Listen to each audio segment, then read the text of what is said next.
내가 구원받아야 하고, 내가 헌신해야 하고, 내가 신앙계승해야 하고, 내가 복을 받아야 한다. 아멘, 아멘. 태필린 복음 선포 기도문 함께합니다. 하나님 아버지, 태필린 복음을 선포할 때 하나님이 주시는 완전한 진리를 성령님을 통해 밝히 알게 하여 주시기를 원합니다. 하나님의 말씀이 내 입에 있게 하라는 말씀에 의지하여 이 시간 태필린 복음을 선포합니다. 사탄의 방해를 막아주시고 말씀으로 승리하게 하옵소서. 말씀을 선포한 가운데 하나님의 음성을 듣게 하시고 성령의 임재를 체험하게 하시고 기쁨이 충만하게 하옵소서.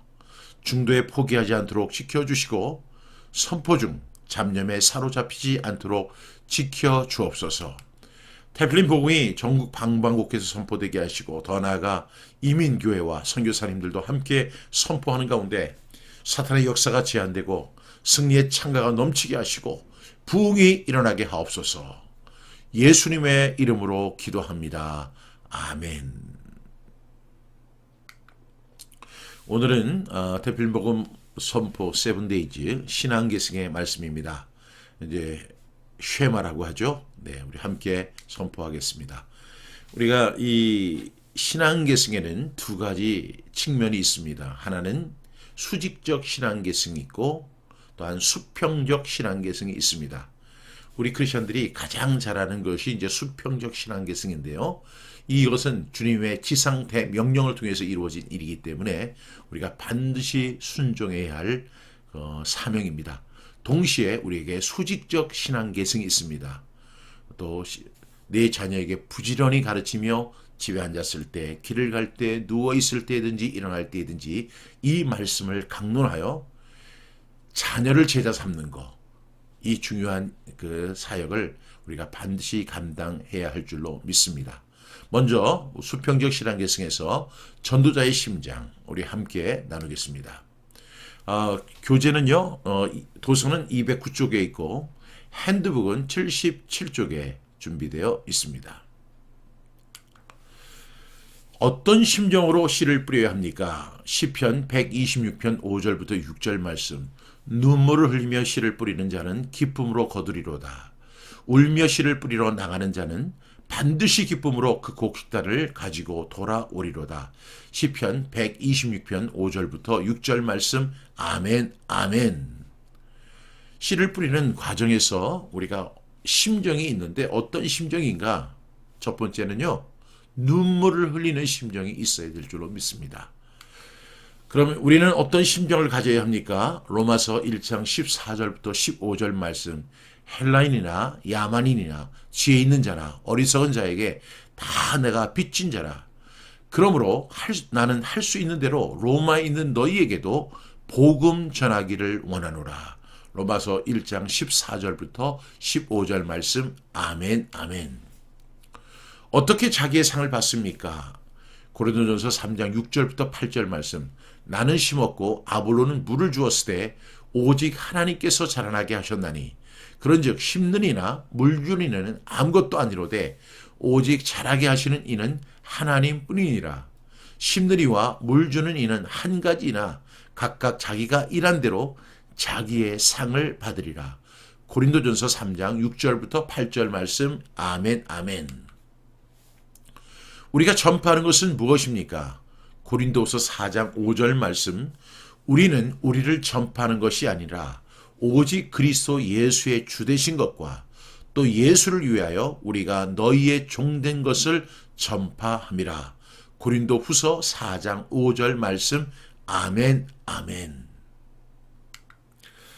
예수님이 오신 이유는 무엇입니까? 누가복음 5장 31절부터 32절 말씀. 예수께서 대답하여 이르시되 건강한 자에게는 의사가 쓸데없고 병든 자에게라야 쓸데있나니 내가 의인을 부르러 온 곳이 아니요 죄인을 불러 회개시키러 왔노라. 누가복음 5장 31절부터 32절 말씀. 아멘, 아멘. 우리 이 말씀을 계속 기억하셔야 돼요. 예수님이 오신 목적이 무엇인가? 건강한 자에게는 의사가 쓸데없고 병든 자에게 쓸데있는 것 당연한 것이잖아요.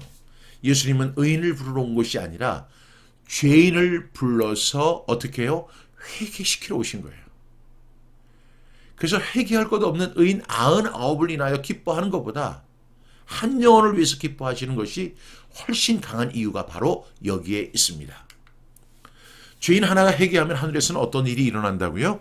누가복음 15장 4절부터 7절 말씀. 너희 중에 어떤 사람이 양 100마리가 있는데 그 중에 하나를 잃으면 99마리를 들여두고 그 잃은 것을 찾아내기까지 찾아다니지 아니하겠느냐. 또 찾아낸 즉 즐거워 어깨에 메고 집에 와서 그 벗가 이웃을 불러 모으고 말하되 나와 함께 즐기자. 나의 잃은 양을 찾아내오노라 하리라. 내가 너희에게 이르노니 이와 같이 죄인 한 사람이 회개하면 하늘에서는 회개할 것 없는 의인 99으로 말미암아 기뻐하는 것보다 더하리라. 누가복음 4절부터 7절 말씀, 15장 4절부터 7절 말씀. 아멘, 아멘. 예수님이 오신 목적이 무엇이라고 했죠? 건강한 자에게는 의사가 쓸데없고 병든 자에게 쓸데있다. 내가 의인을 부르러 온 것이 아니요 죄인을 불러 회개시키러 왔노라 그랬어요.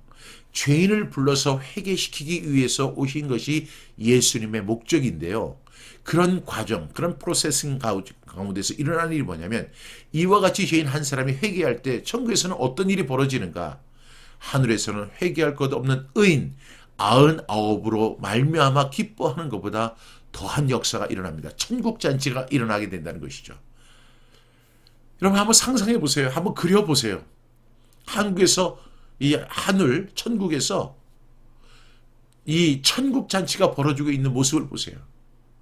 마치 월드컵에서 월드컵 결승전에서 그 역전골을 넣고 승리하는 그 축구 대표팀들이 그렇게 반가워하고 그렇게 함성을 지르고 그렇게 기뻐하는 것처럼 천국에서는 그보다 더 큰 축제와 잔치가 일어날 줄로 믿습니다. 예수님의 멍에는 어떤 멍에입니까? 마태복음 11장 28절부터 30절 말씀. 수고하고 무거운 짐진 자들아 다 내게로 오라. 내가 너희를 쉬게 하리라. 나는 마음이 온유하고 겸손하니 나의 멍에를 메고 내게 배우라. 그리하면 너희 마음이 쉼을 얻으리니 이는 내 멍에는 쉽고 내 짐은 가벼움이라 하시니라.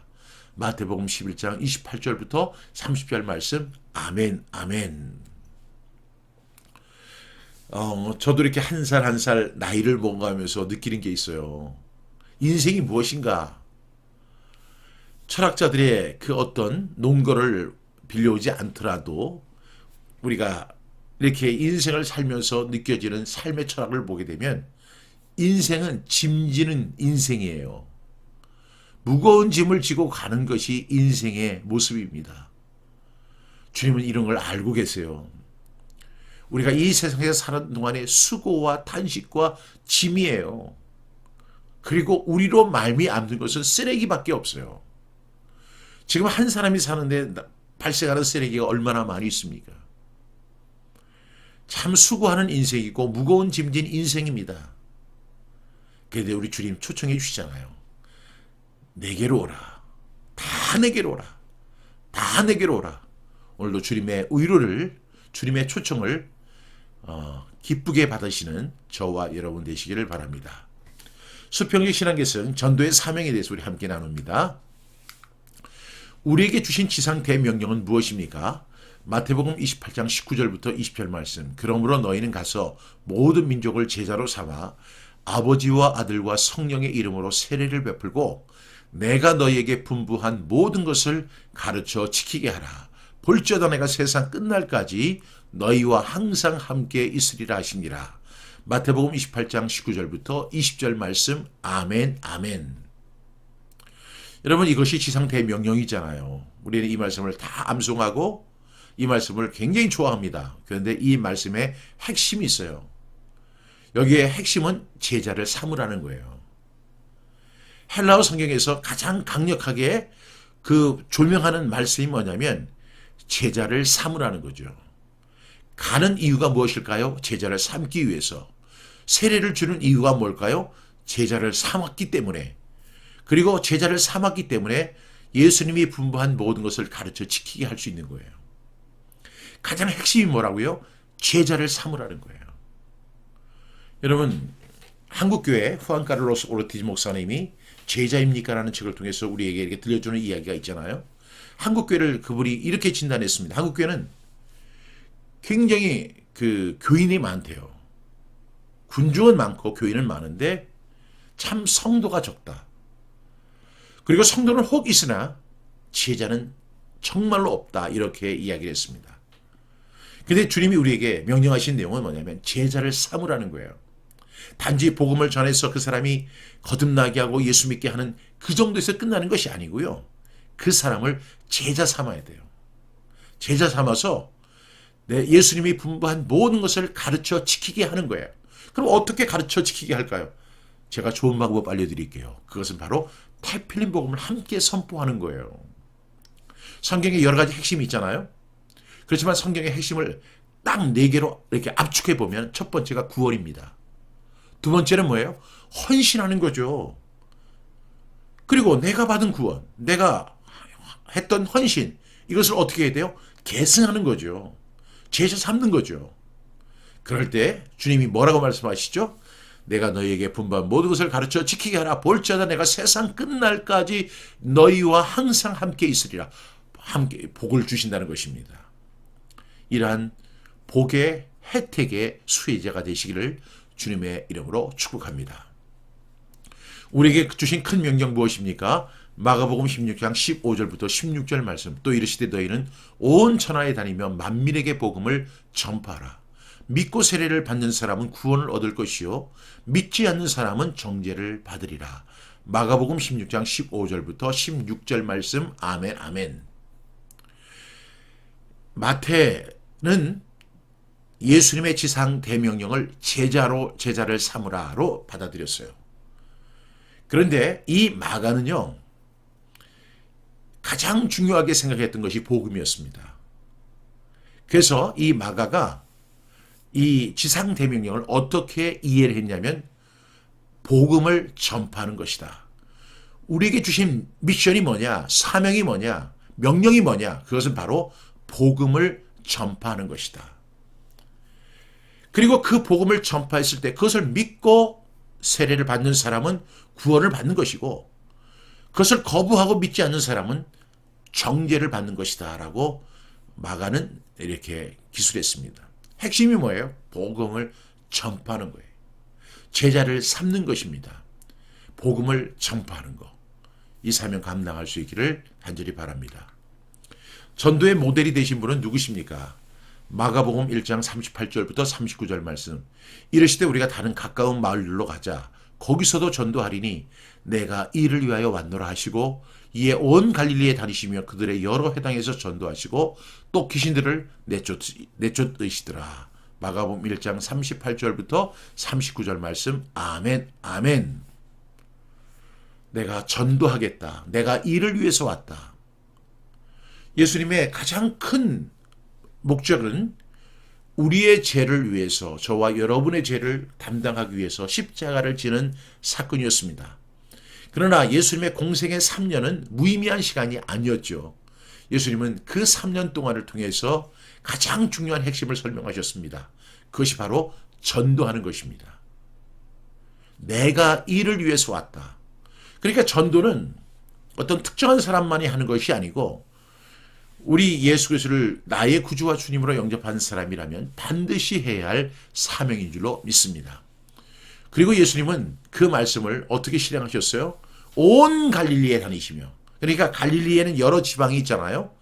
온 갈릴리 지방이 있고 그 지방 안에 들어가면 각 회당이 있습니다. 그 회당에서 전도하시면서 귀신들을 내쫓으셨던 그 예수님의 사역을 꼭 기억할 수 있기를 바라면서 우리도 어떤 사람이 되어야 돼요? 전도하는 사람이 되기를 주님의 이름으로 부탁드립니다. 우리는 누구의 증인이 되어야 합니까? 사도행전 1장 8절 말씀. 오직 성령이 너희에게 임하시면 너희가 권능을 받고 예루살렘과 온 유대와 사마리아와 땅끝까지 이르러 내 증인이 되리라 하시니라. 사도행전 1장 8절 말씀. 아멘 아멘. 증인이 뭐예요? 목격한 것을 그대로 말하는 사람입니다. 더하거나 감하지 않아요. 어떻게 해요? 내가 그 본대로 그대로 이야기하는 거죠. 우리는 예수님의 증인입니다. 그래서 증인이 되어서 예루살렘과 온 유대와 사마리아와 땅끝까지 이르러 증인의 역할을 감당하는 저와 여러분 될 수 있기를 바랍니다. 이것이 바로 수평적 신앙계승이라고 할 수 있습니다. 예수님은 이를 위해서 우리에게 이렇게 말씀하십니다. 누구를 따라가야 할까요? 마태복음 4장 19절 말씀하시되 나를 따라오라 내가 너희를 사람을 낚는 어부가 되게 하리라 하시니. 마태복음 4장 19절 말씀. 아멘 아멘. 베드로와 그의 형제는요 예수님의 이 말씀을 듣고 따라갔습니다. 그리고 그들은 실제로 사람을 낚는 어부가 되었고, 예수님께서 승천하신 후에 제9시 기도 시간에 성전에 올라갔다가 안진뱅이를 만나서 성전 미문에 앉아있던 안진뱅이를 일으켜 세우고 은과 금은 내게 없지만 내가 가진 이것을 내게 주노니 곧 나사렛 예수의 이름으로 일어나라 걸으라. 걷기도 하고 뛰기도 하며 하나님을 찬양한 역사가 일어납니다. 그 사건을 계기를 통해서 거기서 너희가 십자가에 못 박은 예수가 우리의 구주와 생명이 되셨다. 다른 이로서는 구원을 얻을 수 없나니 천하 인간의 구원을 얻을 만한 다른 이름을 우리에게 주신 일이 없다라고 말씀하셨습니다. 그 결과 남자만 5천 명이 회심하고 회개하고 예수님을 영접하는 놀라운 역사가 초대교회에서 이루어졌습니다. 저는 이러한 사건을 볼 때 내가 먼저 어떻게 해야 돼요? 예수님을 따라가야 합니다. 그리고 우리는 어떤 궁극적인 뭐가 되냐면 사람을 낚는 어부대에 돼요. 이 역할을 잘 감당할 수 있는 이 능력을 가진 저와 여러분 되기를 바랍니다. 어떤 자세로 달려가야 할까요? 사도행전 20장 24절 말씀. 내가 달려갈 길과 주 예수께 받은 사명 곧 하나님의 은혜의 복음을 증언하는 일을 마치려 하면은 나의 생명조차 조금도 귀한 것으로 여기지 아니하노라. 사도행전 20장 24절 말씀. 아멘 아멘.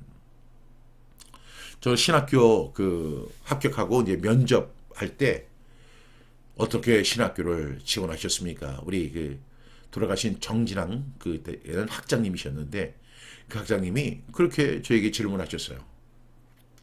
제가요 자리에서 뻘떡 일어나가지고 내가 달려갈 길과 주 예수께 받은 사명 곧 하나님의 은혜의 복음을 증언하는 일을 마치려 하면은 나의 생명조차 조금도 귀한 것으로 여기지 않겠습니다. 이것이 나의 사명입니다. 합격! 그래서 제가 합격이 됐습니다. 여러분 이 사명을 꼭 회복할 수 있는 저 그리고 여러분 되시기 바랍니다. 마음이 불붙는 이유는 무엇일까요? 예레미야 20장 9절 말씀. 내가 다시는 여호와를 선포하지 아니하며 그의 이름으로 말하지 아니하리라 하면 나의 마음이 불붙는 것 같아서 골수에 사무치니 답답하여 견딜 수 없나이다. 예레미야 20장 9절 말씀. 아멘 아멘.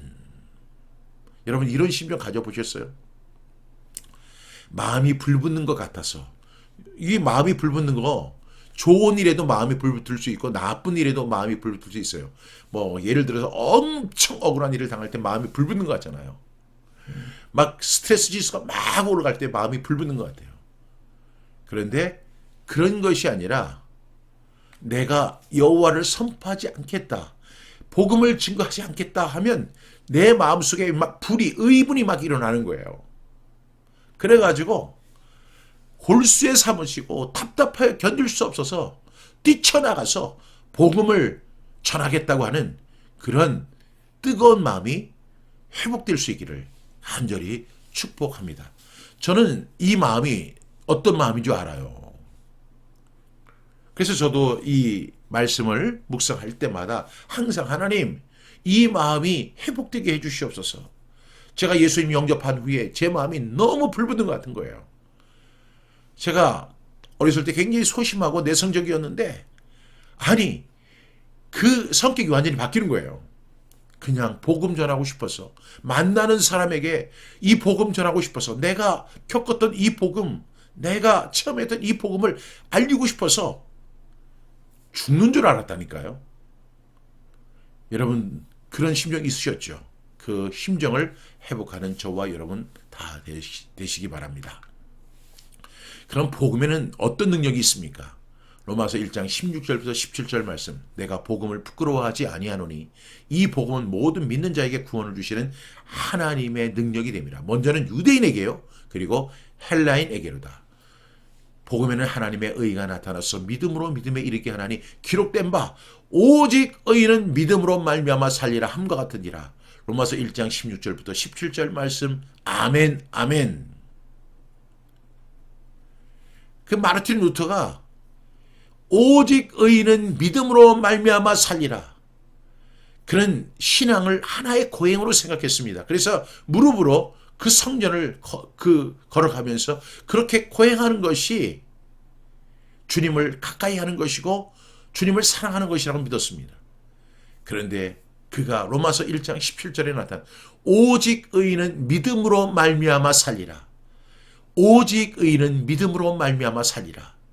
여러분, 믿음으로 말미암아 사는 그 은혜를 다 체험하신 줄로 믿습니다. 따라서 우리가 항상 힘써야 할 것은 무엇입니까? 디모데후서 4장 1절부터 5절 말씀. 하나님 앞과 살아있는 자와 죽은 자를 심판하실 그리스도 예수 앞에서 그가 나타나실 것과 그의 나라를 두고 엄히 명하노니 너는 말씀을 전파하라. 때를 얻든지 못 얻든지 항상 힘쓰라. 범사의 오래 참음과 가르침으로 경책하며 경계하며 권하라. 때가 이르리니 사람이 바른 교훈을 받지 아니하며 키가 가려워서 자기의 사욕을 따를 스승을 많이 두고 또 그 길을 진리에서 돌이켜 허탄한 이야기를 따르리라. 그러나 너는 모든 일에 신중하여 고난을 받으며 전도자의 일을 하며 내 직무를 다하라. 디모데후서 4장 1절부터 5절 말씀. 아멘 아멘. 여러분, 지금 사도 바울은 디모데, 그 믿음의 아들인 디모데에게 이 중요한 이야기를 하는데, 그 중요한 이야기를 하기 위해서 이분이 전제로 설명하는 것이 있어요. 이것이 1절인데 하나님 앞에서 이야기한다. 그리고 살아있는 자와 죽은 자를 심판하실 그리스도 예수 앞에서 말한다. 여러분, 이거는요 굉장히 중요한 메시지예요. 예수님께서 내가 진실로 진실로 너희에게 이르노니 만큼 중요한 거예요. 하나님 앞과 살아있는 자와 죽은 자를 심판하실 그리스도 예수 앞에서, 그리고 그가 나타나실 것과 그리고 하나님 나라를 두고 엄히 명하노니, 그 다음의 내용이 뭐예요? 너는 말씀을 전파하라. 때를 얻든지 못 얻든지 항상 힘쓰라. 여기서 우리가 말씀을 전파해야 돼요. 저는 종종 두려울 때가 뭐냐면 이 설교할 때가 가장 두렵습니다. 왜냐하면 사적인 이야기들이 너무 많이 들어갈 수 있기 때문이죠. 그 사적인 이야기들, 저의 간증이라든가 저의 체험이라든가 제가 아주 재미있게 느꼈던 어떤 에피소드 같은 거, 이런 것들이 다른 사람들에게 흥미를 유발할 수 있다는 사실을 저는 알고 있습니다. 또 제가 읽었던 어떤 책의 아주 중요한 그 내용들을 여러분에게 소개하면서 이런 내용도 있구나 하는 사실을 전달할 때 기분이 되게 좋거든요. 그렇게 하다 보면 하나님의 말씀이 뒷전으로 밀려나는 경우를 제가 체험할 때가 많습니다. 저는 누구보다도 많은 분들의 설교를 듣는 편이에요. 왜냐하면 저는 설교하는 사람이기도 하지만 또 설교를 다른 분들은 어떻게 설교를 할까? 우리 존경하는 이정규 목사님은 어떻게 설교를 하실까? 그래가지고 정말 그 이정규 목사님 설교하실 때 막 제가 떨리는 심정으로 막 설교를 듣는다니까요. 제가 예전에 아주 존경했던 어떤 목사님 설교를 들을 때 정말 지금도 이렇게 생각해보면 막 떨리는 심정을 가지고 제가 설교를 들었던 것 같아요. 그리고 얼마 전에 이정규 목사님 설교하실 때도 제가 막 제 심정이 막 떨리는 거예요. 왜냐하면 너무 듣고 싶으니까, 너무 사모되니까요.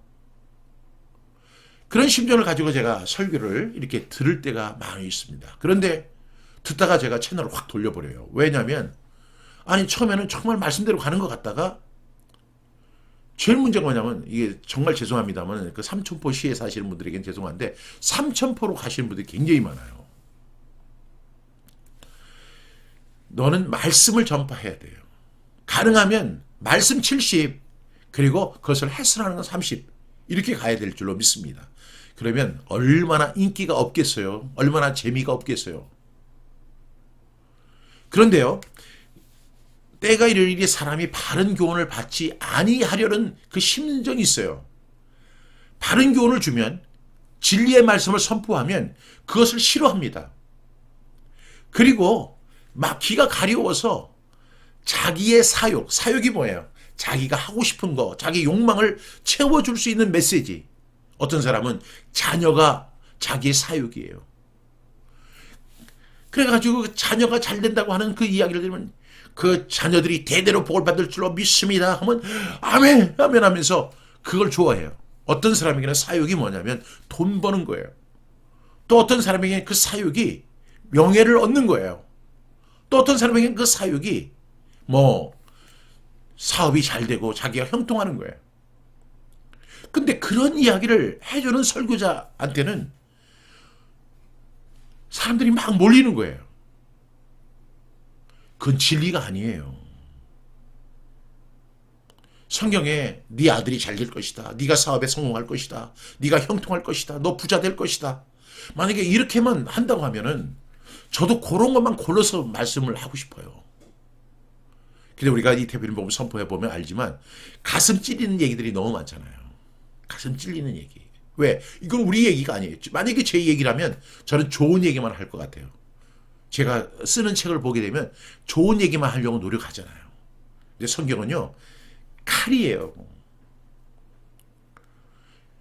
그리고 그 길을 진리에서 돌이켜 허탄한 이야기, 이 허탄하다는 것이 영어로 이야기하면 vain, 글로리. vain은 비었다는 것이고 글로리는 영광이잖아요. 빈 영광을 구하는 이야기들을 사람들은 추구합니다. 그런 설명을 하는 사람들을 좋아합니다. 그런데 바울은 하나님 앞과 살아있는 자와 죽은 자를 심판하실 그리스도 예수 앞에서 엄히 명할 때 이렇게 이야기합니다. 그러나 너는 모든 일에 신중하여 고난을 받아라. 그리고 전도자의 일을 해라. 그리고 내게 주어진 직무를 다하라. 이렇게 설명합니다. 저는 이게 더 옳은 것이라고 믿습니다. 복음을 전하는 자의 발이 아름다운 이유는 무엇일까요? 로마서 10장 14절부터 15절 말씀. 그런즉 그들이 믿지 아니니 하는 일을 어찌 부르리요? 듣지도 못한 일을 어찌 믿으리요? 전파하는 자가 없이 어찌 들으리요? 보내심을 받지 아니하였으면 어찌 전파하리요? 기록된 바 아름답도다 좋은 소식을 전하는 자들의 발이여 함과 같으니라. 로마서 10장 14절부터 15절 말씀. 아멘 아멘. 이제 수식적 신앙계승으로 가겠습니다. 자녀 교육입니다. 도서 216종, 핸드북은 84쪽에 입니다. 마음과 뜻과 힘을 다해 하나님을 사랑하는 방법은 무엇일까요? 신명기 6장 4절부터 9절 말씀. 이스라엘아 들으라. 우리 하나님 여호와는 오직 유일한 여호와이시니 너는 마음을 다하고 뜻을 다하고 힘을 다하여 내 하나님 여호와를 사랑하라.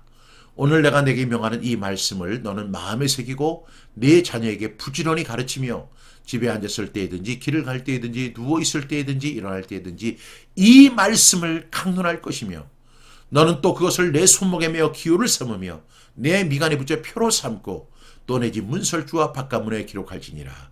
신명기 6장 4절부터 9절 말씀. 아멘 아멘. 우리가 마음과 뜻과 힘을 다해서 하나님을 사랑하는 방법은요, 오늘 내가 내게 명하는 이 말씀을 마음에 새기는 거고요, 내 자녀에게 부지런히 가르치는 것입니다. 그리고 뜻을 다해서 하나님 사랑하는 방법은 집에 앉았을 때, 길을 갈 때, 누워있을 때, 일어날 때 이 말씀을 강론할 것이며, 출애굽기 말씀에는 이런 말씀이 있어요. 어느 날 네 자녀가 네게 이것이 무슨 뜻이냐고 묻거든 하나님의 말씀이 주어졌을 때 그 말씀의 뜻을 알고 싶어하는 자녀가 생깁니다. 저 역시도 그랬고요. 제 자녀들도 그랬습니다. 그래서 우리는 어떻게 해야 돼요? 그 뜻을 묻는 사람에게 어떻게 강론해야 돼요. 그것이 뜻을 다해서 하나님을 사랑하는 것입니다. 그리고 너는 그것을 내 손목에 메어 기호를 삼고 미간에 붙여 표로 삼고 문설주와 바깥문에 기록할지니라. 이것은 굉장히 중요한 하나님의 명령입니다.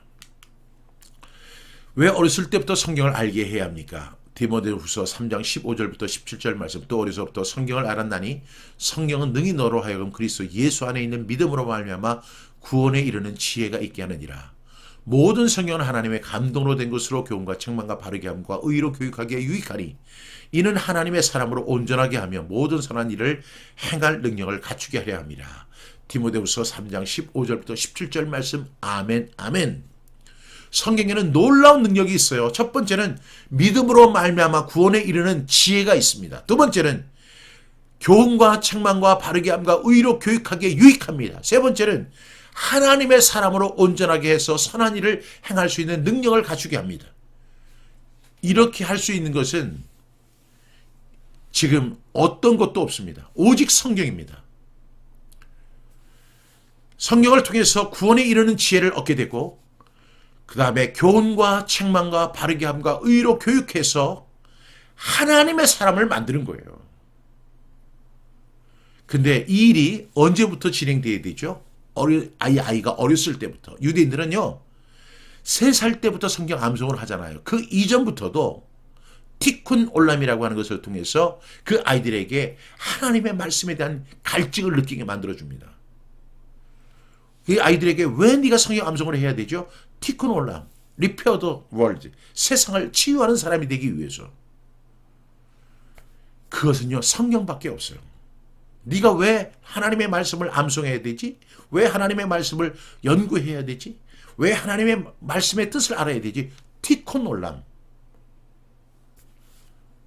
여러분, 많은 분들이요, 제가 우리 향수 시간에 종종 제가 이야기할 때가 있거든요. 저희 아버지 형제님들이 다 이제 목회자가 됐고, 저희 고모부도 아주 유명한 목사님이셨어요. 이제 지금은 돌아가셨는데, 그분에게는 아들이 4이 있는데 그 4명의 자녀가 단 한 명도 크리스찬이 되지 못했어요. 하나님의 사람이 되지 못했어요. 교회는 정말로 성도들이 3,000명에 대한 큰 교회를 이루었지만은요. 그리고 정말 존경받는 목사님 되셨지만은 자녀 아들만 4인데 아들 4이 하나도 크리스찬이 되지 않았어요. 하나님의 사람이 되지 않았어요. 예수를 믿지 않는 사람들도 그렇게 얘기하더라고요. 이게 참 불행한 일이다. 그리고 아버지는 수많은 사람들을 갖다가 그게 예수 믿게 했는데 왜 자기 자녀들을 예수 믿지 못하고 망나니로 만들었는가? 믿지 않는 사람들도 그렇게 얘기를 해요. 어려서부터 성경을 알게 해야 합니다. 하나님을 경외하는 법은 무엇입니까? 시편 34편 11절부터 15절 말씀. 너희 자녀들아 와서 내 말을 들으라. 내가 여호와를 경외하는 법을 너희에게 가르치리로다. 생명을 사모하고 연수를 사랑하여 복받기를 원하는 사람이 누구뇨? 내 혀를 악에서 금하며 내 입술을 거짓말에서 금할지어다. 악을 버리고 선을 행하며 화평을 찾아 따를지어다. 여호와의 눈은 의인을 향하시고 그의 귀는 그들의 부르짖음에 기울이시는도다. 시편 34편 11절부터 15절 말씀. 아멘 아멘. 어떤 체연의 삶을 살아야 할까요? 디모데전서 4장 12절 말씀. 누구든지 내 연수함을 업신여기지 못하게 하고 오직 말과 행실과 사랑과 믿음과 정결에 있어서 믿는 자에게 본이 되어. 디모데전서 4장 12절 말씀. 아멘 아멘. 부모에게 순종하고 공경하는 것은 어떤 계명입니까? 에베소 6장 1절부터 3절 말씀. 자녀들아 주 안에서 너희 부모에게 순종하라. 이것이 옳으니라. 내 아버지와 어머니를 공경하라. 이것은 약속이 있는 첫 계명이니 이로써 네가 잘되고 땅에서 장수하리라. 에베소 6장 1절부터 3절 말씀. 아멘 아멘. 삶이 힘들고 환경이 좋지 않을 때에도 하나님을 믿는 사람은 어떤 삶의 자세를 가져야 합니까? 하박국 3장 17절부터 18절 말씀. 비록 무화과 나무가 무성하지 못하며 포도나무에 열매가 없으며 감람나무에 소출이 없으며 밭에 먹을 것이 없으며 우리의 양이 없으며 외양간에 소가 없을지라도 나는 여호와로 말미암아 즐거워하며 나의 구원의 하나님으로 말미암아 기뻐하리로다. 하박국 3장 17절부터 18절 말씀. 아멘 아멘. 저는 자녀들이 이런 신앙관을 꼭 갖게 해야 될 줄로 믿습니다. 물론 있는 것이 더 좋죠. 풍성한 것이 더 좋습니다. 넉넉한 것이 좋지요. 그렇지만 비록 무화과 나무가 무성하지 못하고 포도나무에 열매가 없고 감람나무에 소출이 없고 밭에 먹을 것이 없고 우리의 양이 없고 외양간에 소가 없을지라도 인생을 살면서 수많은 고난과 어려움과 가난과 그런 고통을 당할지라도 하나님으로 말미암아 기뻐하는 사람, 구원의 하나님으로 인해서 기뻐하는 사람, 그런 자녀가 될 수 있도록 하나님의 말씀으로 양육하는 저와 여러분 되시기 바랍니다. 하나님을 믿는 사람들의 궁극적인 삶의 목표는 무엇일까요? 고린도서 10장 31절 말씀. 그런즉 너희가 먹든지 마시든지 무엇을 하든지 다 하나님의 영광을 위하여 하라.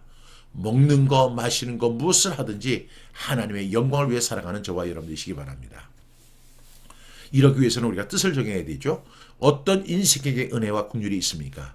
다니엘 1장 8절부터 9절 말씀. 다니엘은 뜻을 정하여 왕의 음식과 그가 마시는 포도주로 자기를 더럽히지 아니하리라 하고 자기를 더럽히지 아니하도록 환관장에게 구하니 하나님이 다니엘로 하여금 환관장에게 은혜와 긍휼을 얻게 하시니라. 다니엘 1장 8절부터 9절 말씀. 아멘 아멘. 하나님은 어떤 사람에게 은혜를 주시나요? 베드로전서 5장 5절 말씀. 젊은 자들아 이와 같이 장로들에게 순종하고 다 서로 겸손으로 허리를 동이라. 하나님은 교만한 자를 대적하시되 겸손한 자에게는 은혜를 주시느니라. 베드로전서 5장 5절 말씀. 아멘 아멘. 그럼 우리가 수직적으로 신앙계승의 내용은 무엇일까요? 그리스도 예수의 마음을 심게 하는 거예요. 그리스도 예수의 마음은 어떤 마음일까요? 빌립보서 2장 5절부터 8절 말씀. 너희 안에 이 마음을 품으라. 곧 그리스도 예수의 마음이니 그는 근본 하나님의 본체시나 하나님과 동등됨을 취할 것으로 여기지 아니하시고 오히려 자기를 비워 종의 형체를 가지사 사람들과 같이 되셨고 사람의 모양으로 나타나사 자기를 낮추시고 죽기까지 복종하셨으니 곧 십자가에 죽으심이라. 빌립보서 2장 5절부터 8절 말씀. 아멘 아멘. 우리를 향하신 하나님의 뜻은 무엇일까요? 데살로니가전서 5장 16절부터 18절 말씀. 항상 기뻐하라. 쉬지 말고 기도하라. 범사에 감사하라. 이것이 그리스도 예수 안에서 너희를 향하신 하나님의 뜻이니라. 하나님의 뜻이 뭐라고요? 항상 기뻐하는 거, 쉬지 말고 기도하는 거, 범사에 감사하는 거. 저는 이런 사람만 봐도 기뻐요. 하나님은 얼마나 더 기쁘실까요? 기뻐하는 사람. 항상 기뻐해요. 항상 미소가 넘쳐요. 그리고 쉬지 말고 기도해요. 항상 하나님의 은혜를 구하며 하나님의 나라와 하나님의 의를 구하는 삶을 살아요. 그리고 범사에 감사해요. 이런 자녀를 만나는 것은 정말 큰 은혜라고 믿습니다. 여러분, 이것이 바로 하나님의 뜻입니다. 새 계명은 무엇일까요? 요한복음 13장 34절부터 35절 말씀. 새 계명을 너희에게 주노니 서로 사랑하라. 내가 너희를 사랑한 것 같이 너희도 서로 사랑하라. 너희가 서로 사랑하면 이로써 모든 사람이 너희가 내 제자인 줄 알리라. 요한복음 13장 34절부터 35절 말씀. 아멘 아멘.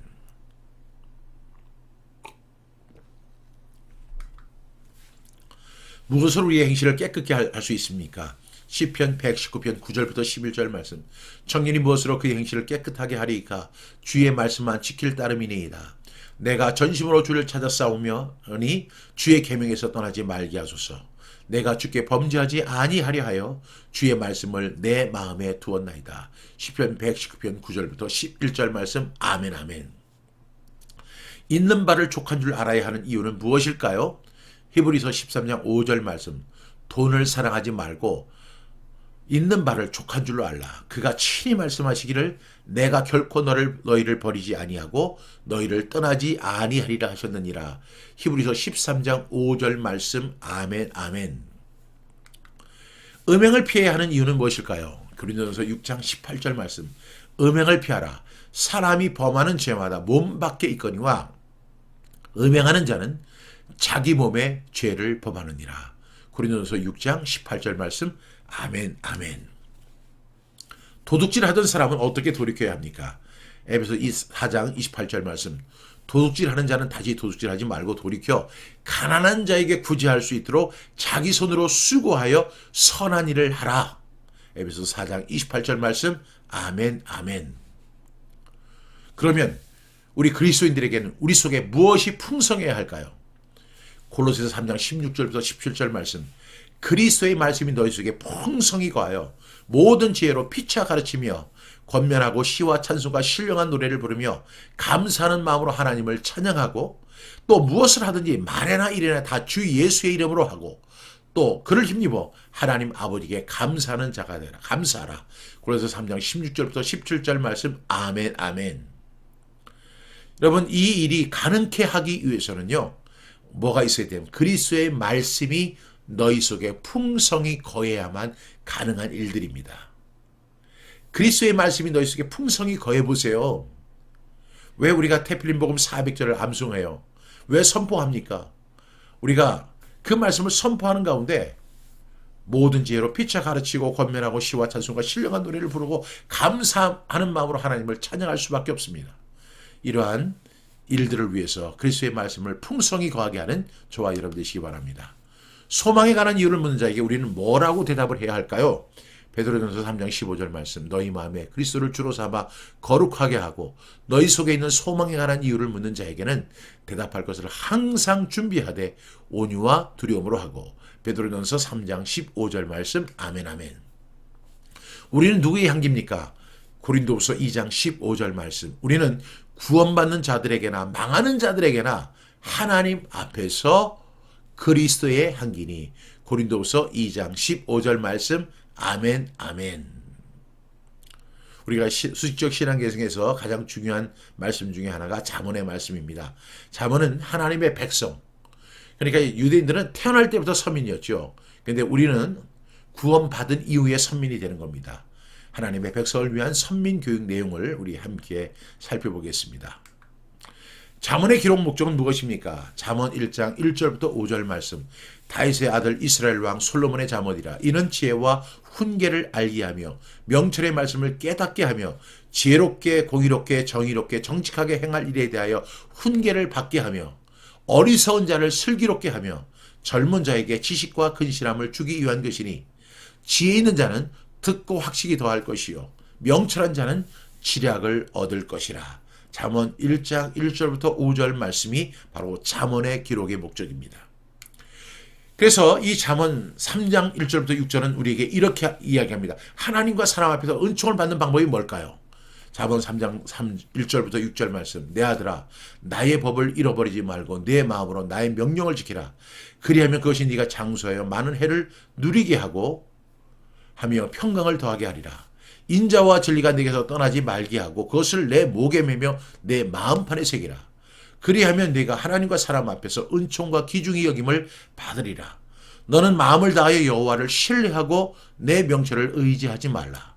너는 범사의 그를 인정하라. 그리하면 내 길을 지도하시리라. 잠언 3장 1절부터 6절 말씀, 아멘 아멘. 제가 어렸을 때부터 저희 부친이 항상 했던 이야기가, 너는 범사의 그를 인정하라. 학교에 가든지 공부를 하든지 밥을 먹을 때이든지 그리고 친구들과 대화를 하는 도중에 운동을 하는 도중에도 항상 하나님을 인정하라. 이렇게 말씀해 주셨습니다. 그리하면 그가 내 길을 지도하시리라. 그래서 저는 그때부터 기도의 사람이 됐던 것 같아요. 제가 이렇게 학교에서 집에까지 걸어오는 데가 한 30분씩 걸렸거든요. 오면서 제가 하나님 말씀을 암송했고 또 동시에 뭘 했냐면요. 그 말씀 붙들고 기도했어요. 하나님, 제 길을 지도해 주세요. 제 길을 지도해 주세요.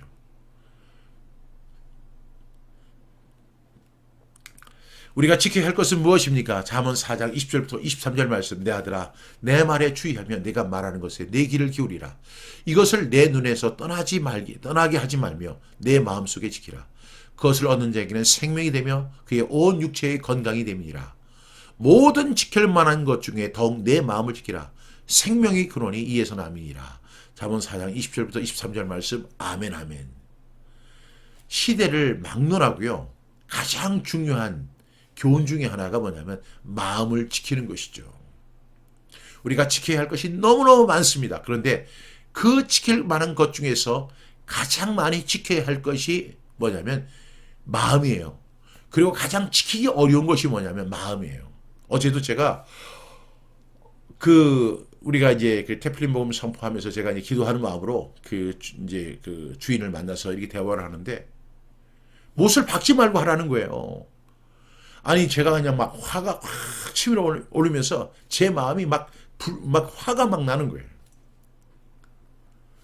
그런데 오늘 23절은 이렇게 이야기하죠. 모든 지킬 만한 것 중에 더욱 내 마음을 지키라. 마음을 지키는 사람이 가장 강한 사람입니다. 그리고 생명의 근원이 이에서 난다는 사실 꼭 기억하시고 오늘도 마음을 지켜 행하는 저와 여러분 다 되기를 주님의 이름으로 축복합니다. 어떻게 아이를 가르쳐야 합니까? 잠언 22장 6절 말씀. 마땅히 행할 길을 아이에게 가르치라. 그리하면 늙어도 그것을 떠나지 아니하리라. 잠언 22장 6절 말씀. 아멘, 아멘. 여러분, 우리나라 속담에도 3살 버릇이 여든 간다 하는 이야기가 있습니다. 저는 이 말씀을 묵상할 때마다 그 말씀이 생각이 나요. 그 속담이 3살 버릇이 여든 간다. 그 3살이라고 하는 것이 유대인들은 3살 때부터 성경 암송을 시작하는 나이고 3살이면 지각을 알기 시작하는 나이입니다. 그때 마땅히 행할 길을 아이에게 가르치는 거예요. 그리하면 80이 되어도 그 법에서 떠나지 아니하는 사람이 된다는 것이죠. 반드시 그렇게 되기를 주님의 이름으로 축복합니다. 성을 빼앗는 것보다 더 중요한 것은 무엇입니까? 잠언 16장 32절 말씀. 노하기를 더디하는 자는 용사보다 낫고 자기의 마음을 다스리는 자는 성을 빼앗는 자보다 나으니라. 잠언 16장 32절 말씀. 아멘, 아멘. 저 어제 마음이 막 흔들렸어요. 용사보다 나아야 되는데 그렇지 못했습니다. 제가 이 말씀을 선포하면서도 이 말씀을 지켜 행하기가 굉장히 어렵다는 사실을 깨닫습니다. 그래서 하나님의 도움을 구합니다. 하나님, 노하기를 더디하는 사람 되게 해주시옵소서. 자기의 마음을 다스리는 사람 되게 해주시옵소서. 여러분들 함께 기도할 수 있기를 바랍니다. 죽고 사는 것이 어디에 달렸습니까? 잠언 18장 8절 21절 말씀. 남의 말하기를 좋아하는 자의 말은 별식과 같아서 뱃속 깊은 데로 내려가느니라. 죽고 사는 것이 혀의 힘에 달렸나니 혀를 쓰기 좋아하는 자는 혀의 열매를 먹으리라. 잠언 18장 8절 21절 말씀. 아멘, 아멘. 남의 말 하지 않기를 바랍니다. 만약에 남의 이야기를 한다면 칭찬만 하는 사람이 되십시오. 남의 이야기를 할 때 신납니다. 그냥 아주 열이 그냥 막 하면서 그냥 아주 신바람 난 것처럼 하는 사람들이 있어요. 왜? 그 별식과 같다는 거예요. 특식과 같아서 뱃속 깊은 데로 내려간대요. 남의 말 하지 말고 자기를 돌아보고 자기 마음을 다스릴 수 있는 그런 하나님의 거룩한 백성들 다 되시기를 축복합니다. 어떤 사람이 왕 앞에 서게 됩니까? 잠언 22장 29절 말씀. 네가 자기 일에 능숙한 사람을 보았느냐? 이러한 사람은 왕 앞에 설 것이요 천한 자 앞에 서지 아니하리라. 잠언 22장 29절 말씀. 아멘, 아멘. 천구의 만고의 진리입니다. 자기 일에 능숙한 사람. 여러분, 자기 일에 능숙한 사람 되세요. 타의 추종을 불허하는 사람이 되세요. 자기 일에 대해서는 타의 추종을 불허하는 사람이 되세요. 그렇게 할 수 있죠. 스카이에서는 김종원 집사님, 1등하면 김종원 집사님 될 수 있기를 주님의 이름으로 축복합니다. 이런 사람은 왕 앞에 설 것이요 천한 자 앞에 서지 아니한다라고 말씀하셨습니다. 걸음을 인도하시는 분은 누구십니까? 잠언 16장 9절 말씀. 사람이 마음으로 자기 길을 계획할지라도 그의 걸음을 인도하시는 이는 여호와시니라. 잠언 16장 9절 말씀. 아멘, 아멘.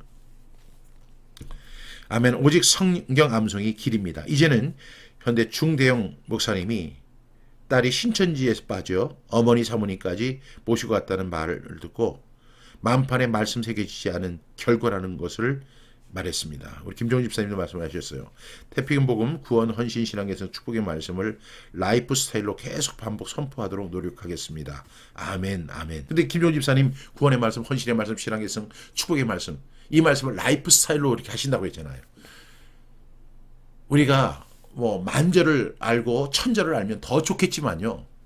저는 400절만이라도 이것이 라이프 스타일이 된다면 우리는 반드시 올바른 신앙관, 그리고 그 하나님의 사람, 그리고 선한 일을 행할 능력을 갖춘 그 일을 감당하기에 충분하다고 믿습니다. 이 일을 잘 감당할 수 있는 저와 여러분 다 되시기를 축복합니다. 하나님 아버지 감사합니다. 오늘도 우리에게 귀한 말씀 주셔서 감사합니다. 이 신앙계승의 말씀을 우리가 선포하고 암송하고 이 말씀이 나의 라이프 스타일이 되고 삶의 철학이 되고 삶의 목적이 되고 그리고 이 일을 위해서 사명을 다할 수 있는 우리 모두가 다 되게 해 주시옵소서. 오늘도 말씀 밖으로 나가지 않게 해주시고 말씀 안으로 자꾸 들어가려고 노력하는 사람 되게 해 주시옵소서. 오늘도 한 분 한 분을 주님의 이름으로 사랑하고 주님의 이름으로 축복합니다. 하나님, 이 사랑하는 분들을 말씀의 끈으로 묶어주셔서 말씀의 동지가 되게 하시고 말씀대로 살아가고 누리고 그 은혜를 체험하는 우리 주의 거룩한 백성으로 선택하여 주옵소서. 나를 사랑하는 자들이 나의 사랑을 입으며 나를 간절히 찾는 자가 나를 만날 것이니라. 이 말씀대로 믿고 주님을 더욱더 사랑하는, 말씀을 더욱 사랑하는 주의 거룩한 백성들 다 되게 해 주시옵소서. 간절히 부탁하며 예수님의 이름으로 기도드립니다. 아멘. 주기도문으로 패하겠습니다. 하늘에 계신 우리 아버지, 아버지의 이름을 거룩하게 하시며 아버지의 나라가 오게 하시며 아버지의 뜻이 하늘에서와 같이 땅에서도 이루어지게 하소서. 오늘 우리에게 일용할 양식을 주시고 우리가 우리에게 잘못한 사람을 용서하여 준 것 같이 우리 죄를 용서하여 주시고 우리를 시험에 빠지지 않게 하시고 악에서 구하소서. 나라와 권능과 영광이 영원히 아버지의 것입니다. 아멘.